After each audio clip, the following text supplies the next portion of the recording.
The Red Sox season is over in 2025. It comes at the hands of the New York Yankees.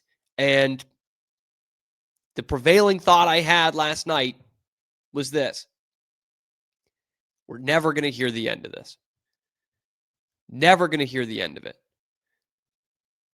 The Yankees were a little bit better than the Red Sox this year, a little bit, and they went on to win a 3-game series. But it's really Cam Schlittler is why we're never going to hear the end of this. A local guy from Walpole, not Boston, but Walpole, first pitcher in MLB postseason history to go 8 scoreless while striking out 12 and walking no one.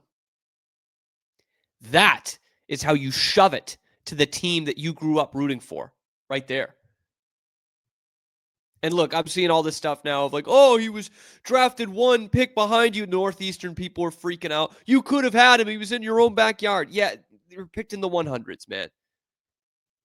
You know, as much as I'd love to say, oh, the Red Sox, how could you dare miss this guy? It's like, so did everybody else, man. Tip your cap to Cam Schlittler for becoming the pitcher he's become. He looks like a force, man. He looks like he's going to be here for years to come. And by the 3rd inning last night, I was sitting there saying, shit, man, they're not going to touch him. And my thought and my text to my friends and my dad was, the Yankees are going to get 6 innings out of this guy, and they're going to save their bullpen. Like, that's massively bad for the Red Sox. I was wrong. They got even more. They got 8. He pitched the game of his life. And that's not a bad thing. That doesn't mean he's not going to have good games in the future. But right now, he pitched the game of his life and took right to Twitter afterwards to troll the Red Sox fans. Am I bitter? Absolutely. But it's hard to blame him. Hard to blame him for doing that. Although, he was bitching after the game, saying Red Sox fans went too far because they found his mom's public Twitter account and caught him in a lie. Like, I don't know, man. Welcome to the real world. Like, this is what it's like. You know, that nothing happened. Nothing was doxxed. There was no threats on life. They just found her Twitter account and caught you in a lie. And then after the biggest game of your life, you go Twitter fingers at some thirst traps. Okay. You know, Lucy Burge. But seriously, the kid absolutely shoved it down the Red Sox throat. And that, of course, is going to be the sour taste, along with some of the huge mental and literal physical errors that the Red Sox made in this series, and how just all of the holes in this team were exposed in the last 2 games. You know, defense and mainly the middle of that order not being able to hit velocity in any way and not coming through with big hits and having legit pop. But a real Boston guy would never, ever say fuck Boston for the national TV camera. So that ship has sailed. Okay, you're a New York guy now. That's great for you. You absolutely shove. But let's not say we're a Boston guy anymore. That just doesn't happen, okay? But it's one of the great postseason pitching performances that we have seen in recent memory. In fact, it is one of the best pitching performances in Yankee postseason history. And I don't know who needs to hear this, but the Yankees have some postseason history. What Cam Schlittler did last night put him amongst the greats for a night. It was as good a playoff pitching performance as we've seen in that general area since the bloody sock game. Or since 2 nights ago with Garrett Crochet. It was pretty much just as good. But for him to do it as a 24-year-old rookie, man, we put it all on Connolly early. This kid was a 24-year-old rookie that came up in July. That's why we're never going to hear the end of this, man. Local kid, rookie, game of his life. This is something that will live in Yankee lore and Yankee memeology and Red Sox misery for a long, long time. And we're just going to have to live with that. Like, I took a shower after the game because I was like, God damn, man, I'm going to have to live like this for at least a year. I'm going to have to exist in this world for at least a year, where the Red Sox season was ended by Cam Schlittler. And what am I going to say? You know, like there's no ass backwards call that didn't go their way. There's no crazy bounce. It doesn't even come down to one bad decision. Cam Schlittler just shoved against us, and we're going to have to live with that for at least a year. But speaking of decisions, for as good as he was in game 1 of this series, Alex Cora completely failed in game 3. That was a total failure. Because as much as we talk about Cam Schlittler and what he did last night, like Connolly Early was never going to do what Schlittler ended up doing. But Connolly Early was not bad in this game by any stretch. And Alex Cora just left him out there to die. The kid gives up 4 runs in the 4th, and he didn't even allow a hard hit ball. Right? You get the bloop to shallow center that Cedon takes a horrible route on, and it becomes a double. Couple of soft singles, ground balls that get through the hole, double play ground ball that Nathaniel Lowe completely blows, and suddenly it's 4-0, and the game is over. How was Connolly Early on the mound for all of that? How was he allowed to be on the mound for all of that? That's not on him, man. His pitch mixing was great. He was cruising through 3.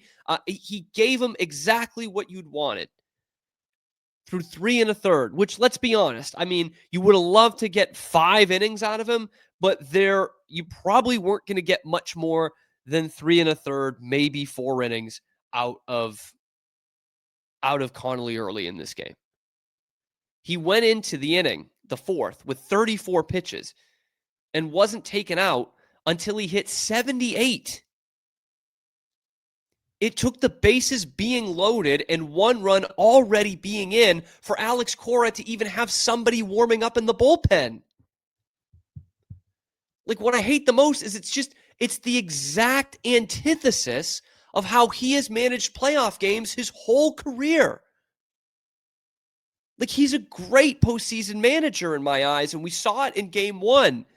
He rides guys at the perfect time. He trusts his guys. He is not afraid to go bold. He is not afraid to play matchups early in the game, which I was critical of in game 2. And then he goes and he doesn't do it in game 3 when he really needs it. That's what's so frustrating. Literally the game before, he pulls Brian Bayo after 28 pitches. How on earth does he trust Connolly Early 100 times more than he trusts Brian Bayo? Somebody please make it make sense. Look, Connolly Early's going to be a stud. I really think so. And that's a big takeaway that I have from this game and really his last 4 starts. But, like, seriously, we're putting that much more trust in Connolly Early than we are with Brian Bayo? The guy who was lights out for you throughout the last, 3 of the last 4 months of the season. So they already go up 1-0, the Yankees do. And that lifts their win probability over 70%, just at 1-0. And then that Volpe single that finds a hole makes it 2-0. Win probability goes up to 85%, raising 19% the last 2 batters. And the Red Sox are just hanging up the phone to get someone warming up, not to bring somebody into the ball game. They weren't even close to having the right plan for that. And Cora's not going to get as much heat for it as he should, but that's because the offense didn't even make it competitive enough for us to look back at that decision. 4 runs might as well have been 20. That was the game. It's over. But hey, they drew a walk in the 9th. Boy, golly, did they draw a walk in the 9th. And it stinks for Connolly Early. Again, because I thought he was tremendous in this game, and he gave you pretty much what you could ask for a guy making his 5th major league start and his first ever major league start in a real road MLB ballpark. And the Red Sox deficiencies reflect in his stat line. Because for this game, Connolly Early gets tagged with a 7.36 ERA, but a .68 FIP. 0.68. His team let him down. They let him down in the field. And yeah, I think they let him down in the dugout too. Again, for a guy in Alex Cora who has been so good at managing postseason baseball and pushing all the right buttons, he pushed the big red nuke button in this game, in that inning, by not bringing somebody in. To me, that was managing malpractice. Because I'm sitting there, I'm yelling. I'm like, is this not a winner-take-all game? Is this not a do-or-die game right now? There's traffic on the base paths. There's a run in, and nobody's warming up. I couldn't believe it. I couldn't believe it. That's not me saying fire Alex Cora, but like that was a bad performance in my eyes from Alex Cora in that game. But again, the Red Sox offense and that lineup that they put out there made it so that decision, I guess, is kind of moot at this point. You know, it was the only inning the Yankees scored in, and that's all they needed. It was a disaster from the Red Sox, especially offensively, after a disaster defensively. They've had plenty of that in this series too. Like I said, all the holes were exposed by this Yankee team that was quite beatable, to be honest with you. This series was very winnable, and I think that's what's going to be frustrating about this Red Sox team. We have seen what World Series winning teams look like. This team wasn't that. We have seen what non-playoff teams look like. This team also wasn't that. They were incomplete, and we knew that coming into this series. But when you look around the American League, like the hottest team coming into this postseason is out. Hottest team in baseball. Like if you had just made the plays on Wednesday night and took care of the Yankees in 2, you'd have a damn good chance of taking out Toronto as well in the ALDS.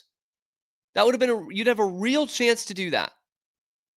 And that's what's going to be frustrating. That's what's going to stick in the craw of Red Sox fans, is that this American League is wide open, and they missed an opportunity, and it wasn't a good night for the manager, as I said, but it really wasn't a good night for the general manager. No, I mean, with a guy locating his fastball, just fastball, middle, you just wonder what Rafael Devers could have done in this ballpark. You know, he's had some success there. I don't know if you're aware of that.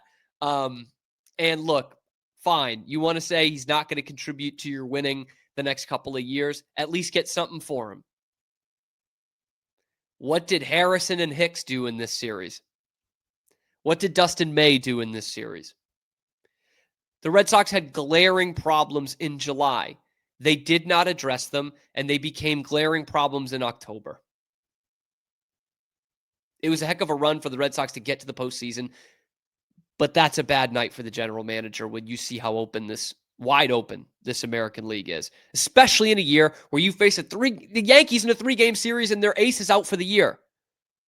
It's frustrating, man. It's frustrating. But let me tell you something. The Red Sox are not going anywhere.